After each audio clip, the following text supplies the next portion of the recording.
नमस्कार, स्वागत आहे तुमचं आपल्या डिलिशियस कट्टा या मराठी चॅनलवर। आज आपण करणार आहोत डाळ बटाट्याची आमटी। तर ही आमटी मी तुम्हाला अतिशय साध्या सोप्या पद्धतीने दाखवणार आहे आणि ही आमटी खाल्ल्यावर तुम्हाला नक्कीच तुमच्या गावच्या आमटीची आठवण येईल। तर ही आमटी कशी करायची आहे चला बघूया। डाळ बटाट्याची आमटी करण्यासाठी मी इथे घेतली आहे डाळ, तूर डाळ घेतली आहे ही। आता ह्या मेजरिंग कपच्या ह्याने मोजून मी 1/3 कप म्हणजे एका कपातला जो तिसरा भाग असतो तेवढी डाळ घेतली आहे। तुम्हाला जितकी डाळ लागत असेल तेवढी तुम्ही घ्या। एक मध्यम आकाराचा बटाटा घेतला आहे कच्चा, एक अर्धा कांदा बारीक चिरून घेतला आहे, एक अर्धा टोमॅटो बारीक चिरून घेतला आहे आणि इथे दोनच लहान चमचे ओलं खोबरं किसून घेतलं आहे, थोडीशी कोथिंबीर आणि 2-3 लसणाच्या पाकळ्या। ह्याचं आपल्याला वाटण करायचं आहे। तर आता ही तुरडाळ घेताना तुम्हाला एक सांगते की तुरडाळ पॉलिशची कधीच घ्यायची नाही। जी विदाऊट पॉलिश तुरडाळ असते तीच नेहमी वापरायची। त्या डाळीला चव खूप चांगली असते, त्यामुळे तीच डाळ घ्या आणि त्याची आमटी करून बघा। आता काय करायचं आहे, ह्या डाळीमध्ये पाणी घालून घेऊया। आपण नंतर परत सगळं धुणार आहोत, पण आता आपण बटाटा साल काढून त्याच्यामध्ये टाकायचा आहे। तर तुम्हाला सालीसकट जरी बटाट्याचं आवडत असेल आमटी तर सालीसकट केला तरी चालेल। फक्त बटाटा स्वच्छ धुवून घ्या, त्याची वरची माती वगैरे सगळी काढून टाका। तर बटाटा मी इथे साल काढून घेते आणि चिरून आपल्याला याच्यामध्ये घालून घ्यायचं आहे पाण्यामध्ये। अशी आमटी तुम्ही एकदा करून बघा, खूप छान चव असते या आमटीला। जर तुम्ही पॉलिशची डाळ घेतलीत तर त्याला एवढी टेस्ट नाही लागत, पण ही विदाऊट पॉलिश तुरडाळला फार चव असते, त्यामुळे अशी एकदा नक्की करा। आपण खेडेगावांमध्ये म्हणतो की आमटीला खूप छान चव आली आहे, तशीच चव ह्याही आमटीला येते, त्यामुळे तुम्ही अशा पद्धतीने एकदा नक्की करा। आता हा बटाटा मी याच्यात चिरून टाकला आहे। आता हे 2-3 पाण्याने स्वच्छ धुवून घेते आणि याचं आपण एक वाटण करून घेऊया। आता मी हे डाळ आणि बटाटा 2-3 पाण्याने स्वच्छ धुवून घेतलं आहे आणि परत त्याच्यात पाणी घालून ठेवायचं आहे आणि हे वाटण करून घेतलं आहे। मिक्सरमध्ये थोडंसं पाणी घालून एकदम बारीक वाटून घ्यायचं आहे। आता आपण ह्या डाळीला फोडणी घालूया। आता इथे बाजूला गॅसवर मी एक पातेलं ठेवलं आहे, त्याच्यात तेल घालून घेतलं आहे। तेल तुम्ही तुमच्या अंदाजाने घाला। आता या तेलात घालायचा आहे कांदा। याच्यात जिरं मोहरी काही घालायचं नाही, डायरेक्ट कांदा घालायचा आहे। कांदा थोडा गुलाबी रंगावर येईपर्यंत परतून घ्यायचा आहे।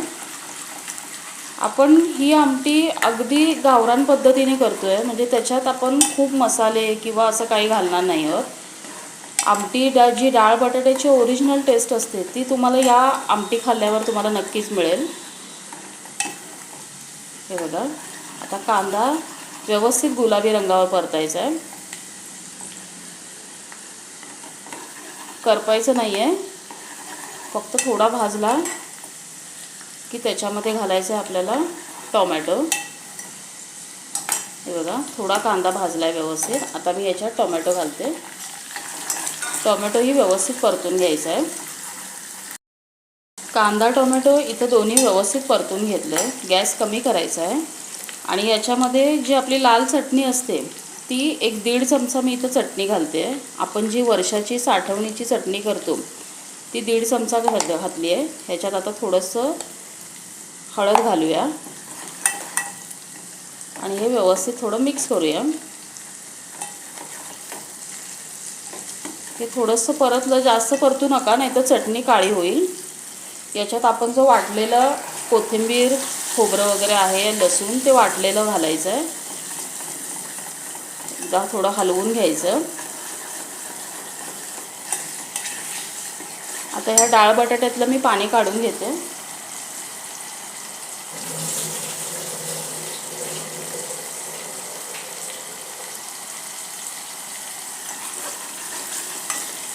हे 1-1.5 मिनिट परतल्यावरती याच्यामध्ये आपण जे डाळ आणि बटाटा घेतला आहे त्यातलं पाणी काढून टाकायचं आणि ते डायरेक्ट ह्याच्यात घालायचं।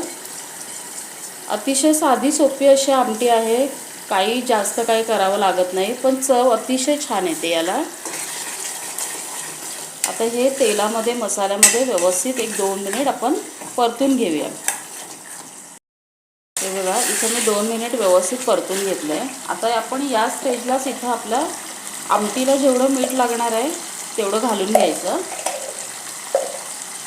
अशी जेव्हा आपण डाळ बटाटा, डाळ वांगं अशी जेव्हा आमटी करतो तेव्हा नेहमीपेक्षा तेल थोडं जास्त घालायचं. आमटी खूप छान होते. हे बघा आता हे मी परतून घेतलं आहे. आता याच्यामध्ये आपण साधंच पाणी घालायचं. साधं पाणी घालायचं आणि याला एकदा व्यवस्थित मिक्स करून घ्यायचं आणि व्यवस्थित त्याला एक उकळी आणून घ्यायची. हे बघा आमटीला उकळी आली आहे.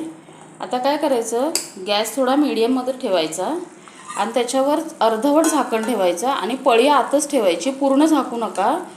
थोडं उघडं ठेवायचं, थोडं असं झाकण ठेवून पळी आत ठेवायची आणि ही डाळ पूर्ण शिजेपर्यंत, म्हणजे ती डाळ पूर्ण फुटायला पाहिजे तिथपर्यंत आपण ही डाळ शिजवून घेऊया. हे बघा इथं ही आपली डाळ बटाट्याची आमटी तयार आहे. मी मधून चेक करत होते आणि याच्यामध्ये पाणी कमी झाल्यावर याच्यात परत गार पाणीच घालायचं आहे, गरम पाणी घालायची काहीच गरज नाही आहे.